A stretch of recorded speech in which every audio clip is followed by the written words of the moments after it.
Os principais conflitos e guerras pelo mundo. Recentemente, a Síria, que vive uma guerra iniciada 13 anos atrás, registrou um momento histórico com a queda do regime do ditador Bashar al-Assad. Embora a ditadura tenha chegado ao fim, não é certo que o país viverá dias de paz. O regime foi responsável pela morte de pelo menos 300 mil civis e quase 7 milhões de refugiados. Outras guerras são travadas. Israel e Hamas na faixa de Gaza, além do Hezbollah no sul do Líbano, e Rússia e Ucrânia. Para fazer uma análise sobre esse cenário de guerras pelo mundo, estamos recebendo o professor de Relações Internacionais, diretor do Instituto de Ciências Sociais da PUC Minas e professor do curso de Geopolítica da Academia da Polícia Militar, Dani Zaredini. Professor Dani, bom dia, obrigado pela presença. Prazer é todo meu, Eustáquio e Kátia. Professor Dani Zaredini, que só para registrar aqui no início da nossa entrevista, está lançando agora em janeiro a segunda edição do livro O Oriente Médio. Está aqui para poder conversar com a gente sobre esses principais assuntos das guerras. Professor, dentro desse contexto que a gente apresentou aqui, o principal mais recente é a Síria. E a gente tem falado muito de uma incerteza, né? Se a guerra, o regime de Bashar al-Assad caiu, mas e a guerra? Acabou ou não, ou está perto de acabar, professor? Essa é uma pergunta muito importante, difícil de ser respondida, porque sai um governo ditatorial, difícil, que matou milhares de pessoas, torturou muitos opositores do regime sírio, mas ao mesmo tempo quem assume o poder é um grupo que estava, antes de 2016, associado à Al-Qaeda, associado a grupos terroristas e tido, inclusive, nas Nações Unidas como grupo terrorista, né, que é a Frente Nusra, e que depois se transforma em HTS, né, Hayat Tahrir al-Sham, que significa Frente de Libertação da Grande Síria. Só que quando eles assumem o poder da Síria, agora, no dia 8, não é mais aquele grupo de 2016. Em 2016, eles começam eles rompem com a Al-Qaeda, porque eles buscavam formas de ter parceiros mais próximos para derrubar o governo de Bashar al-Assad, discutiram com a Turquia, que também apoia esse movimento, e hoje o grupo que chega em Damasco não é necessariamente um grupo que todos tinham medo. Só que entre a realidade e a narrativa, porque o principal líder do HTS, né, o Julani, ele tem dito que vai preservar uma Síria civil, vai preservar as instituições sírias, que vai preservar essa identidade minoritária da Síria, mas entre a política real e essa política discursiva, nós temos que ver a prática. A gente observa algumas questões. Por exemplo, se esse governo que agora assumiu não tiver o apoio dos turcos, não tiver o apoio dos americanos, não tiver o apoio da população e dos russos, ele não se mantém.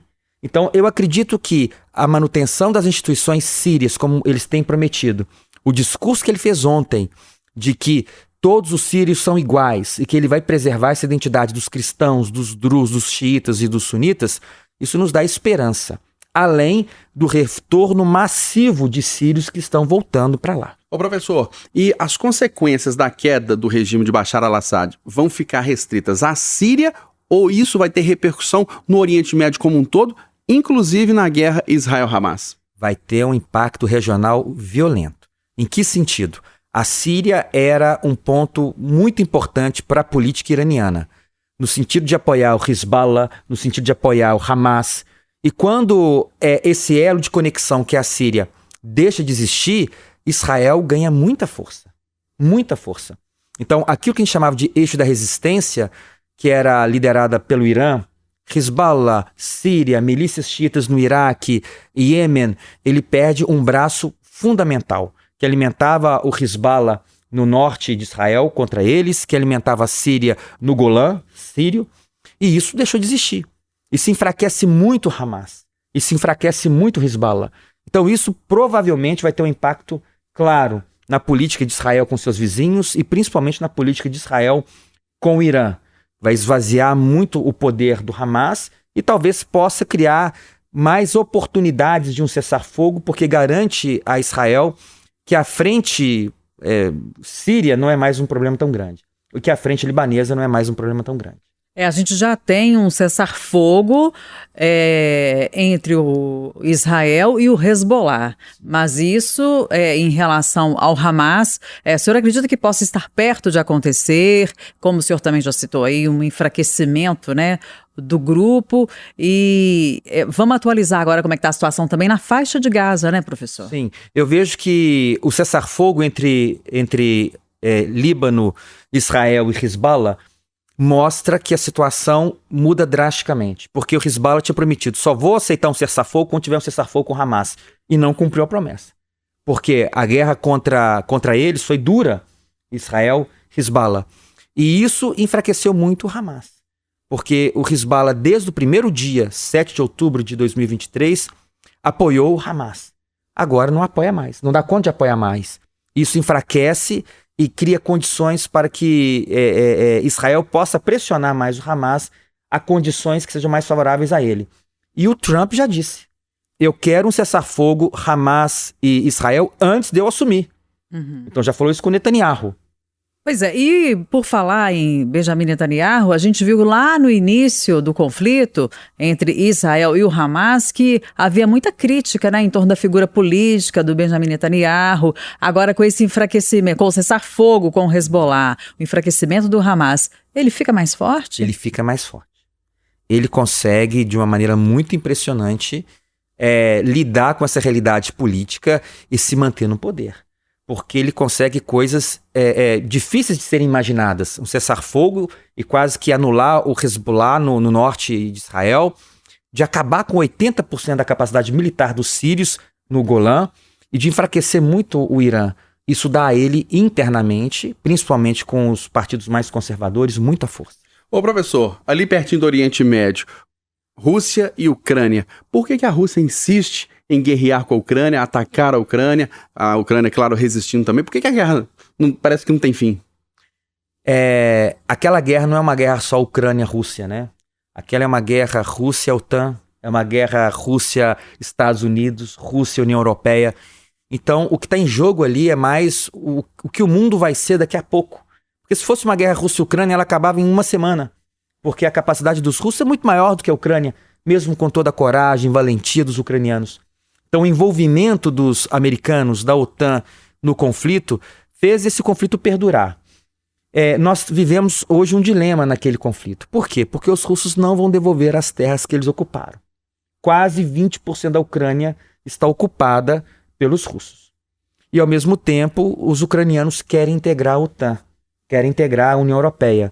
Esse é o principal dilema. De um lado, os russos vão manter os territórios e não querem que você integre a OTAN. Do outro lado, os ucranianos querem a devolução dos territórios e integrar a OTAN. Isso é um jogo de soma zero. Não tem solução. Então é pela força que eles tentam resolver isso. Só que o conflito chega num estágio muito delicado.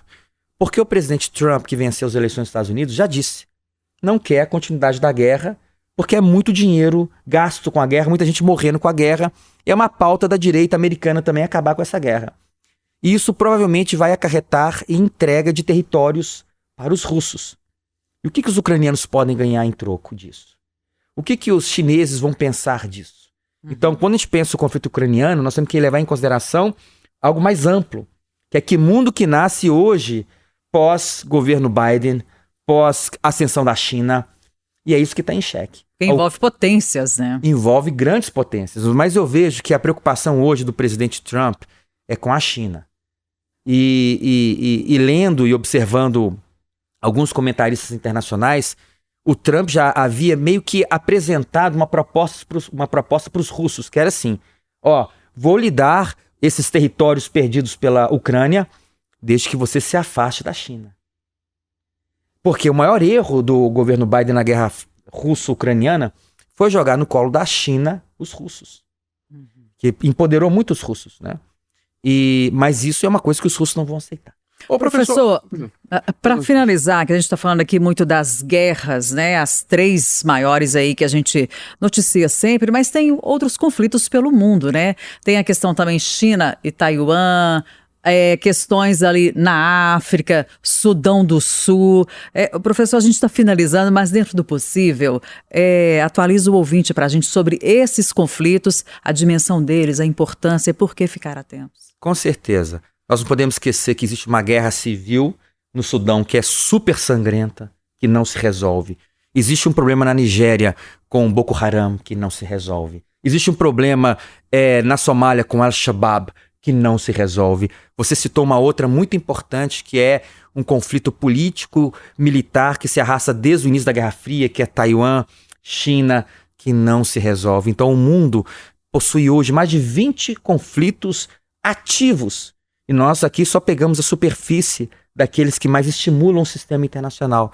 Mas é muito importante nós conhecê-los, concebê-los, porque todos eles impactam diretamente na nossa vida diária.